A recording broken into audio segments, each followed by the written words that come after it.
Right. This is Damian Green. He was interviewed on the Murnahan show earlier today on Sky News. Just listen to this little clip now.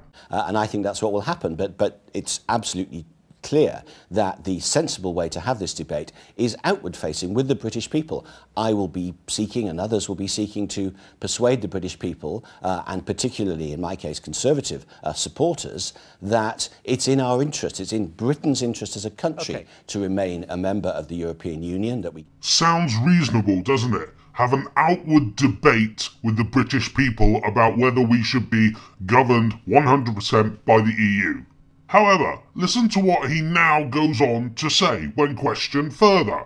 And the Prime Minister reiterated it again this morning. Wouldn't one of the biggest sources of strain be that he says he would expect that ministers and cabinet ministers, depending on the renegotiations, all campaign one way? We know they're all more or less open about it. There are members of the cabinet right now who say that if the vote was now, they would vote no. Some people are going to want to feel free to campaign for a no vote.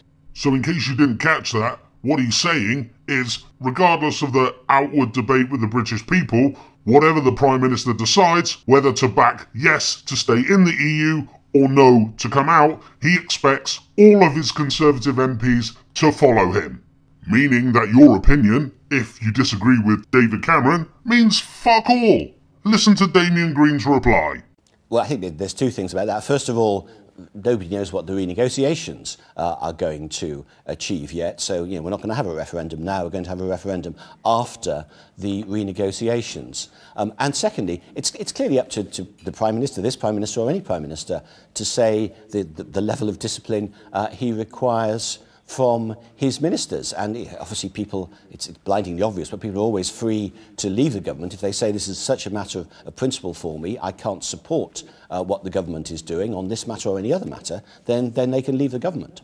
So that's it, folks. Damian Green has summed up the attitude of the government within about 5 minutes. I would watch the whole interview if I were you, but what he's saying there is, if your Conservative MP disagrees with David Cameron, he can fuck off, because Cameron is going to do what the hell he wants. And what is Cameron going to do? He's going to do what he's told. He's going to do what the Rothschilds tell him to do, and that is to vote to stay in the EU. And anybody who doesn't agree with him can fuck off out the Conservative Party. Cameron has no intention of offering a referendum. He will do all he can to avoid it, and even if he gets one, he will campaign massively, and the propaganda will be unbelievable. Edward Bernays will be loving it. If we ever get to the stage where we have a referendum, Damian Green has admitted the Conservatives' open dictatorship, and if you don't like it, fuck off.